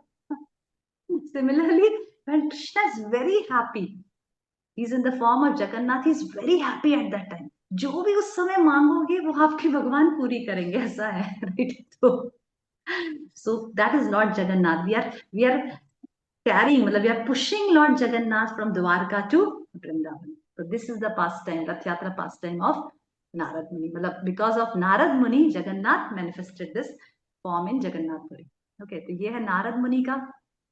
Second is, time is there, ना? Okay, yes. So second है इंद्रद्युम्न महाराज का। पहले मैं उस पे आती हूँ, फिर मैं पार्वती जी के पे आऊंगी। इंद्रद्युम्न महाराज, आप सभी ने सुना होगा, ये बहुत ही फेमस स्टोरी है। ऐसा बताया जाता है कि भगवान जगन्नाथ का विग्रह स्कंद पुराण के अनुसार 15 करोड़ 34 लाख वर्ष पुराना है। सतयुग में स्थापित हुआ था, मतलब भगवान जगन्नाथ का जो स्वरूप है वो सतयुग में स्थापित हुआ था। और इस पृथ्वी पर सतयुग में स्थापित हुआ था।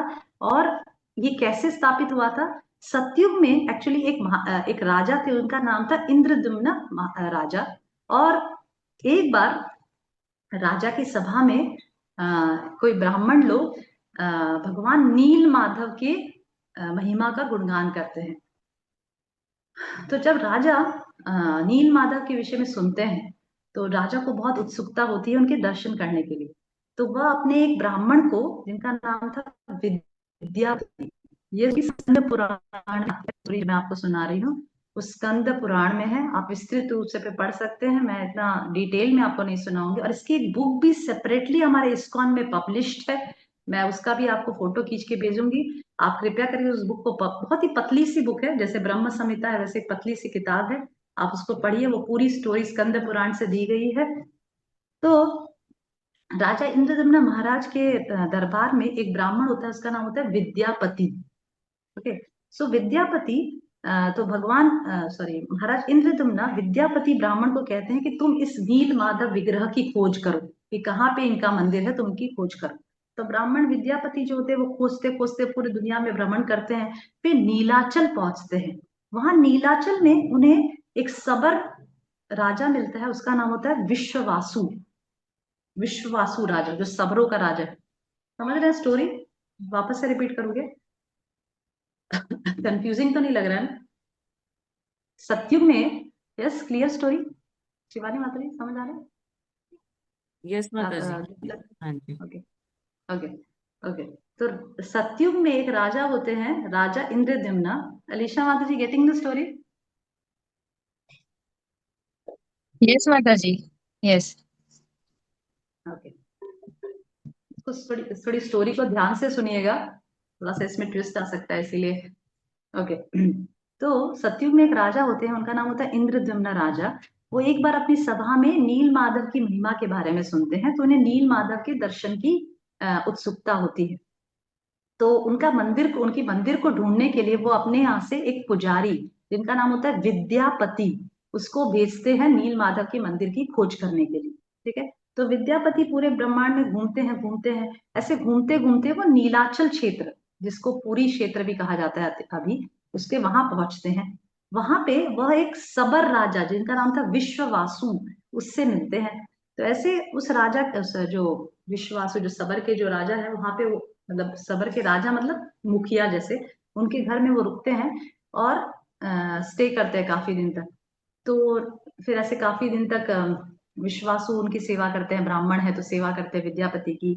और ऐसे करके विश्ववासु की एक बेटी होती है जिसका नाम होता है ललिता।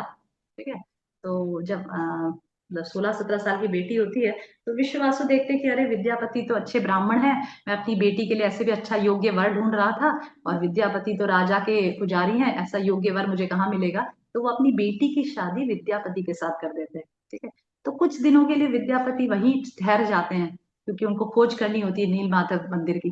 तो देखते हैं कि रोज रात को विश्वासु कहीं जाते हैं और सुबह लौट के आते हैं, और जब वो लौट के आते हैं तो पूरा घर एकदम सुगंधित हो जाता है और एक बहुत सुंदर महक पूरे घर में फैल जाती है। तो वो ललिता से पूछते हैं कि तुम्हारे पिताजी रोज कहाँ जाते हैं, मुझे प्लीज बताओ ना। तो ललिता कहती है कि मेरे पिताजी नील माधव की सेवा करते हैं और वहां किसी को नहीं लेकर जाते, वो अकेले जाते हैं और सेवा सेवा करके वो सुबह वापस लौट के आते हैं। पर नील माधव की सेवा करने की वजह से उनके शरीर से बहुत सुगंध निकलती है, जिसकी वजह से घर बहुत सुगंधित हो जाता है। अभी विद्यापति को तो यही चाहिए था, उनको तो नील माधव का ही एड्रेस चाहिए ना, राइट। तो ललिता से कहते हैं कि प्लीज मुझे भी नील माधव के दर्शन करने हैं। तो ललिता कहती है कि नहीं नहीं, मेरे पिताजी किसी को भी नहीं लेकर जाते, मुझे भी नहीं लेकर जाते, वो किसी को उनका दर्शन नहीं कराते, तो आपको कैसे कराएंगे। तो विद्यापति कहते हैं कि प्लीज प्लीज रिक्वेस्ट करो, प्लीज रिक्वेस्ट करो। तो ललिता कहती है अपने पिताजी से कि विद्यापति मेरे स्वामी, मेरे हस्बैंड दर्शन करना चाहते हैं, प्लीज उनका दर्शन कराइए।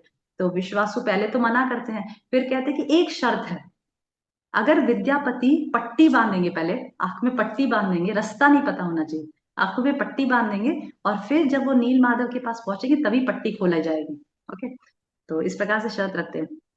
तो विद्यापति कहते हैं कि ठीक है, मुझे शर्त मंजूर है, मुझे कोई प्रॉब्लम नहीं है। तो फिर विद्यापति ललिता से कहते हैं कि मुझे थोड़ी राई के बीज दे दोगी, राई के बीज, मस्टर्ड सीड्स, ओके, वो दे दो और वो एक पोटली में बांध करके दे दो। तो ललिता दे देती है पोटली बांध करके।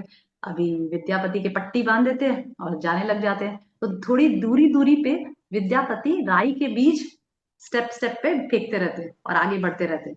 वैसे बढ़ बढ़ के आगे पहुंच जाते हैं वहां पे नील माधव के जहाँ मंदिर है वहां पहुंच जाते हैं, अच्छा दर्शन करते हैं, बहुत सुंदर दर्शन होता है, बहुत सुंदर है, ठीक है, मतलब बहुत ही सुंदर उनका दर्शन होता है, सब कुछ होता है। और इस प्रकार से दर्शन करके वापस लौट के नहीं नहीं सॉरी वापस लौट के, हाँ वापस लौट के आ जाते हैं। और फिर सब कुछ समाप्त, सब कुछ होता है और फिर विद्यापति राजा के पास जाके सूचना देते हैं कि हाँ मैंने नील माधव को ढूंढ लिया, नील माधव का मंदिर का मैंने एड्रेस ढूंढ लिया है, सब कुछ ढूंढ लिया है, चलो चलो। तो राजा इंद्रदम्ना बोलते हैं अरे बहुत अच्छा, चलो हम सब लोग जाएंगे।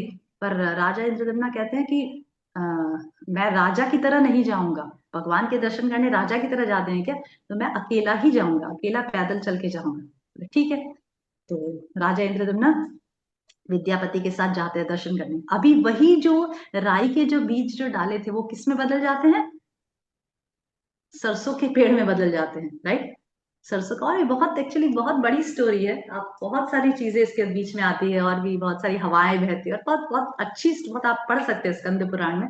इतने डिटेल में नहीं जाऊंगी, नहीं तो पूरा क्लास उसी में निकल। तो ऐसे जब जो जहां जहां सरसों के पेड़ दिखाई देते हैं वहां वहां उस रास्ते को पकड़ के जाते हैं। और जैसे ही पहुंचते हैं राजा इंद्रदम्न बहुत एक्साइटेड है नील माधव का दर्शन करने के लिए, और जैसे ही पट खोलते हैं, द्वार खोलते हैं, वहां नील माधव नहीं होते। He has disappeared from there. सोचिए, इतना उत्साह से राजा इंद्रदम्ना नील माधव के दर्शन करने जाते हैं और जब वहां पहुंचते हैं वहां नील माधव नहीं होते हैं, वो अप्रकट हो चुके हैं। ही has disappeared from that place. ये देखकर राजा इंद्रदम्ना मूर्छित होके गिर जाते हैं, मरने जैसे हो जाते हैं और चिल्लाने और जोर जोर से रोने लग जाते हैं कि मैं कितना दुर्भाग्यशाली हूँ कि मेरे दर्शन भगवान के नहीं हुए, मैं दर्शन नहीं कर पाया भगवान के। बहुत जोर जोर से रोते हैं, बहुत जोर जोर से कहते हैं भगवान को मैं कितना दुर्भाग्यशाली हूँ, राइट। उसके बाद भगवान उनके सपने में आते हैं और कहते हैं कि तुम दुखी मत हो, मैं जल्द ही तुम्हें दर्शन दूंगा और समय आने पर तुम्हें अपना मेरे दर्शन अवश्य प्राप्त होंगे, राइट। अभी तुम वापस लौट के जाओ, right.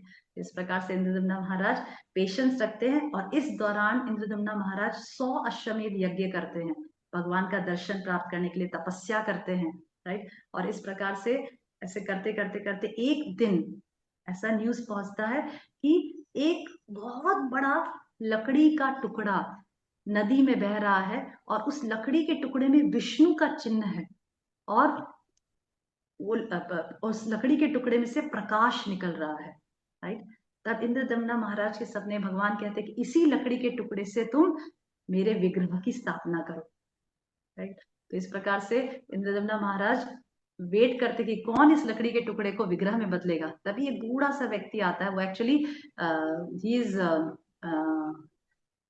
The architect of the demigods, Vishwakarma is Vishwakarma is architect of the demigods. वो एक ब्राह्मण का वेश करके आता है, बूढ़ा सा व्यक्ति, और कहता है कि मैं इस लकड़ी में से भगवान के विग्रह को बनाऊंगा, पर मेरी शर्त है। क्या शर्त है? कि जब तक, कितने दिनों का टाइम देते हैं यह कार्य को पूरा करने के, 21 दिन तक यह कार्य पूरा करने के लिए मुझे समय चाहिए, और इसके बीच में आप बिल्कुल दरवाजा नहीं खोलोगे। मैं दरवाजा बंद रखूंगा, मैं एकांत में ये कार्य करूंगा, और आप बिल्कुल भी दरवाजा नहीं खोलोगे। ठीक है? तो महाराज राजा कहते हैं ठीक है, मुझे कोई प्रॉब्लम नहीं, आप ये कमरे में इसको बनाइए। तो रोज इंद्रदम्ना महाराज बाहर बैठते हैं, ठक ठक की आवाज आती रहती, ठक ठक ठक ठक ठक ठक, सुनते हैं, रोज सुनते हैं, बहुत खुश होते हैं। उसके बाद अचानक से कुछ दिनों के बाद ठक ठक की आवाज बंद हो जाती है। It has stopped coming. अभी राजा इंद्रदम्ना बहुत विचलित हो जाते हैं, क्या हो रहा है, वो ब्राह्मण कहाँ गया, वो मर तो नहीं गया, ये था वो था, इतने सारे स्पेकुलेशंस करने लग जाते हैं, और सोचते हैं कि क्या है, भगवान वापस में से उदास तो नहीं हो गए, ये वो बहुत सारी चीजें होते हैं, और 21 दिन के पहले ही दरवाजा खोल देते हैं, because it became very impatient। और जब दरवाजा खोलते हैं तो देखते हैं कि अंदर 4 अधूरी मूर्तियां थी, और वो जो बनाने वाला व्यक्ति था वो गायब हो चुका है। अब उस समय वो जब देखते हैं तो इतना रोते हैं कि मेरी वजह से ये मूर्तियां अधूरी रह गई, ये मूर्तियों को मैं पूरा नहीं होने दिया। पर भगवान ने बताते कि वह उन्हीं की इच्छा से हुआ है, और वह चाहते हैं कि राजा इसी रूप में उनकी पूजा करे। और वही विग्रह होते हैं जगन्नाथ, बलदेव, सुभद्रा और सुदर्शन चक्र के, जिनके हाथ छोटे हैं, जिनके कान नहीं है, राइट, और जिनके पैर बहुत छोटे हैं। तो उन्हें लगता है कि अरे ये तो अधूरा रह गया, हाथ तो बना ही नहीं पाए, पैरों को छोड़ दिया, क्या बोलते, छोटे छोटे बना दिए, कान नहीं बना दिए, क्या है? माता जी आवाज कर रही है। हाँ, तब देन भगवान ने कहा, भगवान के सपने में आके कहते कि नहीं, ऐसा नहीं है, यह विग्रह जगन्नाथ, बलदेव, सुभद्रा महारानी के हैं, और इन्हीं की तुम पूजा करो, और इनके लिए एक भव्य मंदिर की स्थापना करो। ठीक है? अभी now the turning point comes. उसके बाद भगवान बहुत प्रसन्न होते हैं, जगन्नाथ, बलदेव, सुभद्रा के रूप में भगवान बहुत प्रसन्न होते हैं, और राजा इंद्रदम्ना से कहते हैं कि मैं तुम्हारी भक्ति भावना से बहुत प्रसन्न हूँ, तुम वर मांगो। Okay, you ask the benediction. तो इंद्रदम्ना महाराज 3 बेनेडिक्शंस मांगते हैं, he asked for 3 benedictions। First he said,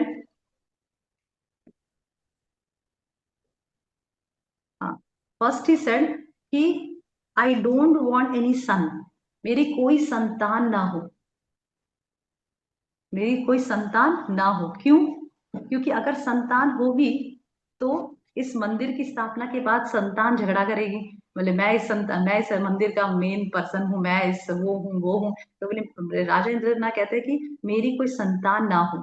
दूसरा वर मांगते हैं कि आप पूरे दिन प्रसाद ग्रहण करोगे, you will accept prasad the whole day. क्यों? ताकि आपके प्रसाद ग्रहण करने से काफी लोगों को प्रसाद वितरण हो पाएगा। ओके, तो इसीलिए जगन्नाथपुरी में आज भी देखते हैं कि पूरा दिन प्रसाद ऑफरिंग होता रहता है। ऐसा बोला जाता है कि जगन्नाथ जी के हाथ सूखे नहीं, एक प्रसाद लेने के बाद, हाथ धोने के बाद, एक सूखे नहीं, उसके पहले ही दूसरा ऑफरिंग करना है। ओके, सो सेकेंड वरदान।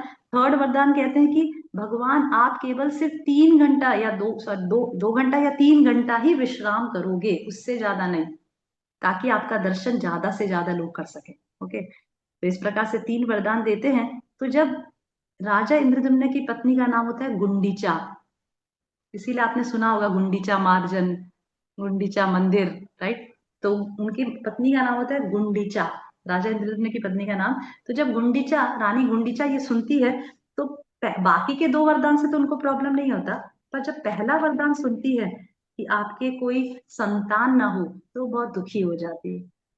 अरे मैं तो संतानहीन ही रह गई। ओके, तो जब भगवान गुंडीचा की तरफ देखते हैं तो भगवान उनको वचन देते हैं। पता है क्या वचन देते हैं? भगवान कहते हैं कि जब रथ निकलेगा, मैं हर साल अपने जगन्नाथपुरी मंदिर से बाहर निकलूंगा, और तुम्हारे, मतलब गुंडीचा मंदिर, इसीलिए आप देखेंगे जगन्नाथपुरी में जगन्नाथ मंदिर से 2 किलोमीटर की दूरी पे जगन्नाथ गुंडीचा मंदिर है, जिसे जिसे सुंदराचल भी कहते हैं जिस जगह को। और वहां से निकल के, जगन्नाथ मंदिर से निकल के भगवान रथ पे सवार होके गुंडीचा मंदिर जाते हैं, राइट। और वहां गुंडीचा मंदिर पे पहुंच के भगवान 7 दिन गुंडीचा में विश्राम करते हैं। क्यों? क्योंकि भगवान रानी गुंडीचा को वचन देते हैं कि तुम चिंता मत करो, मैं तुम्हारे संतान बनकर तुम्हारे साथ 7 दिन हर साल व्यतीत करूंगा। So this is the promise that Jagannath gave to रानी गुंडीचा। इसीलिए वह रथ पे आविर होके 7 दिन के लिए गुंडीचा मंदिर में रहते। इसीलिए आप देखेंगे कि रथ यात्रा का महोत्सव टोटल 9 दिन का होता है। एक दिन भगवान रथ से निकल के गुंडीचा पहुंचते हैं, फिर 7 दिन विश्राम करते हैं, और फिर 7 दिन के बाद एक दिन वापस गुंडीचा से वो जगन्नाथ मंदिर आते हैं। इस प्रकार से टोटल 9 दिन का यह उत्सव होता है। और ऐसा बताया जाता है कि जो व्यक्ति, ध्यान से सुनिए, जो व्यक्ति भगवान जगन्नाथ का गुंडीचा में दर्शन करता है, गुंडीचा मंदिर में दर्शन करता है, उसे 10 गुना ज्यादा भगवान दया बरसाते हैं एज कंपेयर टू जगन्नाथ मंदिर। सोचिए, जगन्नाथ जो ऐसे ही दयालु हैं, उनका दर्शन कोई गुंडीचा मंदिर में जब 7 दिन जब वो वहां रहते हैं, ठहरते हैं, वहां जो दर्शन करता है, वहां भगवान और ज्यादा कृपा अपने भक्तों के ऊपर दर्शाते हैं। ओके, तो इसीलिए गुंडीचा मंदिर को सुंदराचल भी कहते हैं। क्यों? क्योंकि ऐसा प्रतीत होता है, ऐसा बताया जाता है, भक्त लोग ऐसा देते हैं कि भगवान जगन्नाथ मंदिर को द्वारका देखा जाता है और गुंडीचा मंदिर को वृंदावन की तरह देखा जाता है, कि भगवान जगन्नाथ को खींच के भक्त लोग वृंदावन यानी कि गुंडीचा मंदिर पे लेकर आए हैं। और वृंदावन में तो पता है भगवान कितने कितने कितने खुश होते हैं, राइट। इस प्रकार से भगवान को खींचकर जगन्नाथ मंदिर से गुंडीचा मंदिर ले जाया जाता है। और इस दौरान बहुत सारी चीजें, एक्चुअली इस दौरान ये जो भगवान जगन्नाथ रथ पे बैठते हैं, उसके पहले से, जैसे अभी स्नान यात्रा गई, आपने देखा स्नान यात्रा गई अभी, सभी ने सुना होगा, तो स्नान यात्रा से ये महोत्सव शुरू होता है। और गुंडीचा मंदिर में जो 7 दिन भगवान रहते हैं और जो रिटर्न होते हैं, इससे, इन सभी चीजों, इस सभी उत्सवों में इससे 11 उत्सव जुड़े हैं। इस दौरान, मतलब उन 11 उत्सवों में से सिर्फ एक उत्सव है रथ यात्रा। बाकी भगवान स्नान करते हैं, बीमार हो जाते हैं, और अनेक अनेक उत्सव, भगवान के नव कलेवर, भगवान को नया कपड़ा पहनाया जाता है, भगवान को सोने का वेश पहना, ऐसे बहुत सारे। उड़ीसा में पूरे फेस्टिवल्स बहुत धूमधाम से मनाए जाते हैं, हम भी अपने मंदिरों में देखते हैं फेस्टिवल्स मनाए जाते हैं। तो इस प्रकार से 11 उत्सव, मैं आज सोची थी इसको डिस्कस करने का, पर आज नहीं हो पाएगा, बहुत लेट हो जाएगा। पर हम नेक्स्ट क्लास में जब भक्तों की चर्चा करेंगे भगवान जगन्नाथ की, डेफिनेटली ये चीज मैं लेना चाहूंगी, बहुत बहुत इंटरेस्टिंग है। जो 11 उत्सव जो जगन्नाथ रथ यात्रा के पहले से शुरू होते हैं और जगन्नाथ रथ यात्रा के बाद तक चलते हैं, तो इस प्रकार से 11 उत्सव हैं। ओके, सो इस प्रकार से शिला प्रभुपाद ने 1967 में पहली रथ यात्रा वेस्ट में निकाली थी, शायद सैन फ्रांसिस्को में निकाली थी, एज आई रिमेम्बर। तो जगन्नाथ रथ यात्रा की अपार महिमा बताई गई है। स्कंद पुराण में अगर आप जाएंगे तो कहा जाता है कि मिलियंस एंड मिलियंस ऑफ पाप जो व्यक्ति करता है, वह एक बार जगन्नाथ जी का रथ पे आरूढ़ होकर दर्शन करता है, उसके मिलियंस एंड मिलियंस ऑफ पाप धुल जाते हैं। और एक बार सिर्फ रस्सी खींचने मात्र से हम भगवान जगन्नाथ की कृपा को प्राप्त करते हैं। और जब भगवान जगन्नाथ रथ पे आरूढ़ होते हैं, तो जो हवा बहती है, जो धूल उड़ते हैं, और जो दर्शन प्राप्त होते हैं, उनका स्पर्श मात्र से हमारी चित्त की शुद्धि होती है। सोचिए, ओके। तो इस प्रकार से भगवान जगन्नाथ की असीम कृपा बताई गई है। तो आप सभी से मेरी रिक्वेस्ट है कि आप कृपया करके रथ यात्रा में जरूर भाग लीजिए। अपने अपने क्षेत्र में, जो भी एरिया में आप रहते हैं, वहां जब भी रथ यात्रा का आयोजन हो, आप भी जरूर जाइए, दर्शन करिए, रथ खींचिए। रस्सी को, बहुत भीड़ होती है, मैं समझ सकती हूँ बहुत भीड़ होती है, पर फिर भी आप प्रयास करिए कि आप इस उत्सव में आप भाग ले सकें। ये बहुत ही एक भव्य उत्सव है। ओके, तो थैंक यू वेरी मच। 6 बज रहे हैं, किसी का कोई प्रश्न है तो पूछ सकते, कमेंट्स, प्रश्न।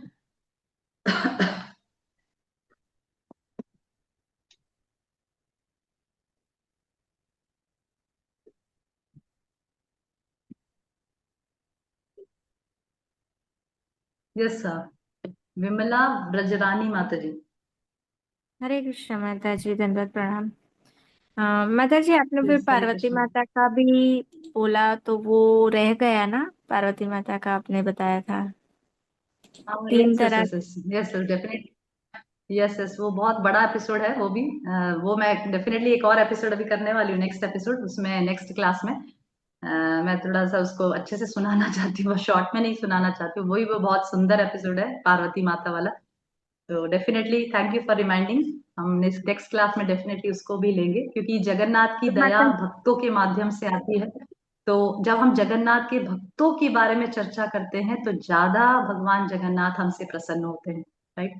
तो इसीलिए हम उनके बारे में भी चर्चा करेंगे। बहुत सारे भगवान जगन्नाथ जी के भक्त हैं जिनके ऊपर भगवान जगन्नाथ जी ने स्वयं बहुत कृपा बरसाई और दर्शन दिया है। तो ऐसे भक्तों के बारे में अवश्य चर्चा करेंगे। उसी समय हम वो 11 उत्सव के बारे में और जो पार्वती माता के जो लीला है उसके बारे में भी डिस्कस करेंगे। माता जी, तो ये जो आप यस। ग्रुप होगा ना आपका, इसका पर्टिकुलर एक्चुअली मेरे पास लिंक आई थी और मैं उसके थ्रू ज्वाइन हुई हूँ। ओके, तो आप मुझे मैसेज करिए, हरे कृष्णा, मैं आपको जोड़ दूंगी ग्रुप में। आपको, आप कैसे जुड़े हैं? एक डीओटी है ना, उनके स्टेटस में ये लिंक थी तो आई ज्वाइन। Okay okay. आप मेरा नंबर नोट कर लीजिए। आप मेरे को हरे कृष्णा भेजिए, मैं आपको ग्रुप में जोड़ दूंगी। ओके, यस बोले ना माता जी। विमला माता जी, यस। 97 यस। 97 लिखा आपने, 97 सिक्स हाँ जीरो लिख। Five okay. 57679। 9760557679, right? Yes yes माता जी, यस यस। ओके माता जी, थैंक यू ओके माता जी। Okay, thank you very much. अगर आप, यस शिवानी माता जी। हरे कृष्ण माता जी, दंडवत प्रणाम। थैंक यू माता जी, बहुत यस अच्छे से आपने इतने अच्छे स्टोरीज सुनाई और भगवान का पूरा एक्सप्लेन किया, प्रकृति वगैरह। तो माता जी, मेरे को ये पूछना था, आपने बताया ना कि जगन्नाथ भगवान का स्वरूप जो है वो सतयुग में स्थापित हुआ था।